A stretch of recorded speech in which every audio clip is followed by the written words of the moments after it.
High, আজকে আমি খুব সহজ পদ্ধতিতে বাড়িতেই তৈরি করব এগ পুডিং, আর সেটাও হবে একদম স্বল্প মূল্যে। পুডিং বানানোর জন্য আমি এখানে নিয়ে নিয়েছি দুটো ডিম, একটা 10 টাকা দামের গুঁড়ো দুধের প্যাকেট, আর নিয়েছি 10 টাকা দামের চিনি। এরপরে আমি গরম জলটা বসিয়ে দিয়েছি, আর গরম জলটা হতে হতে আমি এখানে দুটো ডিমকে ভালো করে ভেঙে নেব। আমি কিন্তু বাড়িতেই প্রথমবার পুডিং বানাচ্ছি, আর কেক বানিয়েছি অনেকবারই। আর কেক আর পুডিং বানানোর মধ্যে কিন্তু বেশ অনেকটাই পার্থক্য আছে।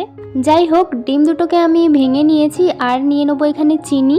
আমি এখানে 3 চামচ মতন চিনি ব্যবহার করছি, যেহেতু মিষ্টি খেতে আমাদের বাড়িতে সবাই কম বেশি ভালোবাসে। তো আমি এখানে 3 থেকে ওই 3.5 চামচ মতন চিনি নিয়েছি, আর চিনি আর ডিমটাকে এবার ভালো করে আমি মিক্স করে নেবো। আমার কিন্তু পুডিংয়ের থেকে আবার কেকটা খেতে বেশি ভালো লাগে। তোমাদের কোনটা ভালো লাগে, পুডিং নাকি কেক? তো ডিমটা আর চিনিটাকে ভালো করে আমি মিক্স করে নিয়েছি, আর এরপরে আমি যে গুঁড়ো দুধটা আছে সেই গুঁড়ো দুধটা ওই গরম জলের সাথে মিক্স করে রাখবো। তোমরা এখানে যে নর্মাল কাউ মিল্ক হয় সেটাও দিতে পারো, বাট আমি এখানে কাউ মিল্কটা ইউজ করছি না, ওই গুঁড়ো দুধের প্যাকেটটাই নিয়েছি।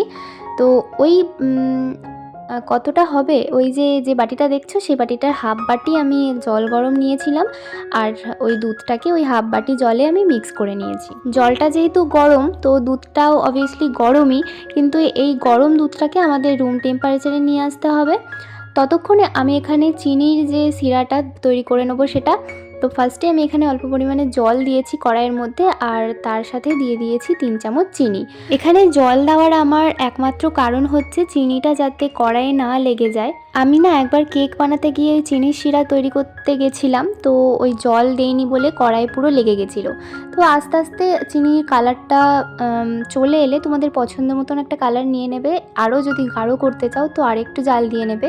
তো আমার মনে হলো যে এইটুখানি ঠিক আছে, আমার পছন্দ মতন হয়ে গেছিলো। সেজন্য আমি এটা যে পাত্রটাতে পুডিংটা বসাবো সেই পাত্রে আর কি চিনির শিরাটা আমি রেখে দিয়েছি।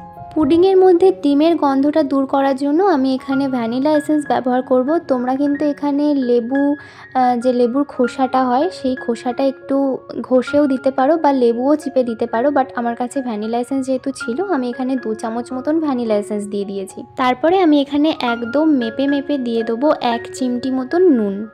যে কোনো খাবারে কিন্তু নুনটা পরিমাণ মতন হলে খাবারটা বেশ ভালো লাগে খেতে।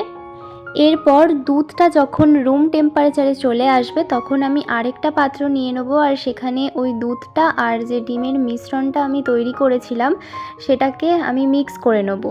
আর হ্যাঁ, এর মাঝে আমি আরেকটা কথা তোমাদের জানিয়ে দিই, যেটা আমি করেছি। চিনি শিরাটা তৈরি করার সময় যখন দেখবে কালারটা চলে আসছে, মানে হালকা ব্রাউন হয়ে আসছে, তখন গ্যাসের ফ্লেমটা বন্ধ করে দেবে।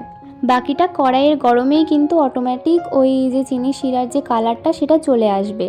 কারণ চিনির শিরাটা না খুব তাড়াতাড়ি পুড়ে যাওয়ার সম্ভাবনা থাকে, আর পুড়ে গেলে একদমই তিতো হয়ে যায়, খেতে ভালো লাগে না। এটা আমার সাথে হয়েছে, আমি সেই জন্য বলে দিলাম। তো যাই হোক, ডিম আর ওই দুধের যে মিশ্রণটা ছিল সেটা আমি একটা ছাঁকনির সাহায্যে ছেঁকে নিয়ে ওই যে পুডিংয়ের পাত্রটা তৈরি করেছিলাম সেটার সাথে ঢেলে দিয়েছি। আর ছাঁকার যে মেন উদ্দেশ্যটা সেটা হচ্ছে, তোমরা দেখতেই পাচ্ছ যে কতগুলো ওই পার্টিকেলস রয়েছে ওই ছাঁকনির ওপরে, সেটাই যাতে ভালোভাবে আলাদা হয়ে যায় সেই জন্যই ছাঁকা।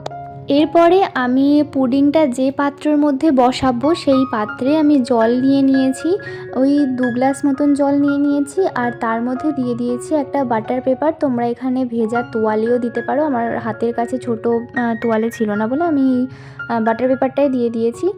এর ওপরেই পুডিংয়ের পাত্রটা বসিয়ে দেওয়ার মতন ভুল করলে একদমই চলবে না। জলটাকে সামান্য একটু গরম হতে দিতে হবে, তারপরে পুডিংয়ের পাত্রটা বসাতে হবে। পুডিংয়ের পাত্রটার ওপরে আমি একটু ফয়েল পেপার মোড়াতে চেয়েছিলাম, বাট দেখলাম ফয়েল পেপারটা আমার নষ্ট হয়ে গিয়েছে, তো ফয়েল পেপার আর দেওয়া হলো না। গ্যাসের ফ্লেমটা একদম লোতে রেখে ঢাকনাটা চাপা দিয়ে আমি এখানে 40 থেকে 50 মিনিট মতন রেখে দেবো, তাতেই আমাদের পুডিং তৈরি হয়ে যাবে। আর আমার এখানে না একটা ভুল হয়েছিল। দেখো, ভুল করেই তো মানুষ শেখে, কি করব বলো। প্রথম কথা হচ্ছে, আমি যে পাত্রটাতে পুডিংটা বসিয়েছিলাম সেই পাত্রের সাইজটা আমার ঠিক হয়নি। আর সেকেন্ড যেটা ভুল করেছিলাম সেটা হচ্ছে দুধের পরিমাণটা আমি একটু বেশি নিয়ে নিয়েছিলাম। তো মাঝখানে আমি ওই কাঠিটা ঢুকিয়ে দেখছিলাম যে কাঠির গায়ে লেগে আছে নাকি। কিছু যদি লেগে না থাকে তো পুডিংটা আমাদের তৈরি হয়ে যাবে, আর যদি লেগে থাকে তো সেটা তৈরি হবে না। মানে এখনও কিছুটা টাইম আর কি বয়েল করতে হবে। যাকগে, আমার সামান্য কিছু ভুলের জন্য আর কি ঠিকঠাক বসেনি, জমেনি পুডিংটা। আর যদি নাও জমে থাকে তবুও কিন্তু খেতে এটা ভালোই হয়েছিল, খারাপ হয়নি খেতে। বাট আমি যে কেকের মতন ওই শেপটা চেয়েছিলাম সেই শেপটা আমার পুডিংয়ের মধ্যে আসেনি।